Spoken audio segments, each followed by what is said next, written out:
আসসালামু আলাইকুম। আজকের এপিসোডে আমরা জানব কংক্রিটে এগ্রিগেট কত পার্সেন্ট থাকে এবং সর্বোচ্চ আকারের এগ্রিগেটের সাইজ কত হবে। এখন হয়তো প্রশ্ন করতে পারে অনেকে যে এগ্রিগেট কি? এগ্রিগেট হলো খোয়া এবং বালি, পূরক পদার্থ। এগুলো আসলে কংক্রিটে রাসায়নিক বিক্রিয়ায় অংশগ্রহণ করে না। এরা শুধুমাত্র কংক্রিটের আয়তন বৃদ্ধি করে।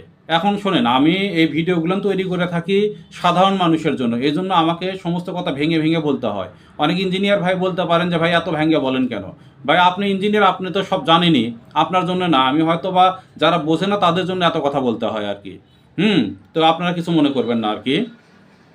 তো এখন আসল কথায় আসি। আসল কথা হলো যে কংক্রিটে এগ্রিগেট থাকে ৭৫% এবং সর্বোচ্চ ১ ইঞ্চির বেশি এগ্রিগেট, ১ ইঞ্চি সাইজের চাইতে বড় আকারে এগ্রিগেট ব্যবহার করা যাবে না।